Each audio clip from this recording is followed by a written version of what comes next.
Merci. Caribou. Asante. Chez nous, nous disons bon matin, on ne dit pas bonjour. Ah, merci. C'est un plaisir pour nous de vous accueillir, n'est-ce pas? Oui, et vous pour êtes, moi aussi. Vous êtes visionnaire de l'église Source du Salut. Source du Salut. Très bien. Alors, pasteur, j'ai une question pour vous.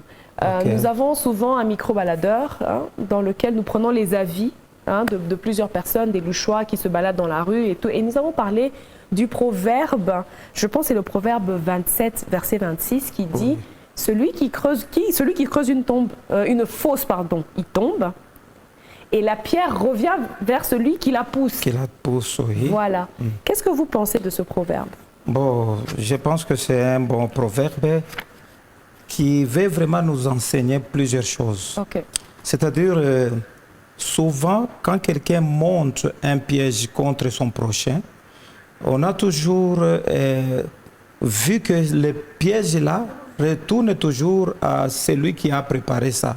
Lui-même tombe victime à ce qu'il a préparé. C'est justement ce que Dieu voulait vraiment nous parler parce qu'il s'agit de la parole du Seigneur. Oui. Donc, si vous pensez, vous concevez un mauvais plan, le plan de malheur pour votre prochain, sachez que ce plan-là va retourner contre vous-même. C'est pourquoi il y a une loi de l'amour toujours dans la Bible qui dit ce que vous voulez qu'on fasse pour vous, faites ça aussi pour les autres. Très bien. Pour vous dire que si vous pensez à mal contre vos prochains, c'est que le mal là va vous retourner toujours.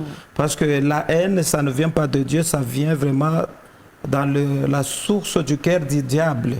Alors c'est pourquoi le mal aussi lui retourne. Si je peux encore élargir pour expliquer, vous voyez vraiment que le diable, tout ce temps ici, il n'était pas détruit. D'accord. Il était là dans des siècles, il était là, il existait, mais il n'a pas été détruit, il n'y avait pas de problème. Les jours où il y avait quelque chose qui est entré dans sa pensée pour chercher à détruire Jésus, c'est là que maintenant lui s'est détruit. Parce que la croix qu'il avait déjà préparée pour la mort de Christ, en fait, ce n'est pas Christ qui était mort. On voit vraiment que ça devient maintenant la croix de la victoire. Ça devient la croix de la victoire par laquelle le diable est complètement détruit. Et vous voyez vraiment que celui qui prépare un mauvais plan contre son prochain, ça finit toujours par lui retourner. C'est dans ce sens-là que la Bible voulait vraiment parler. Ouais.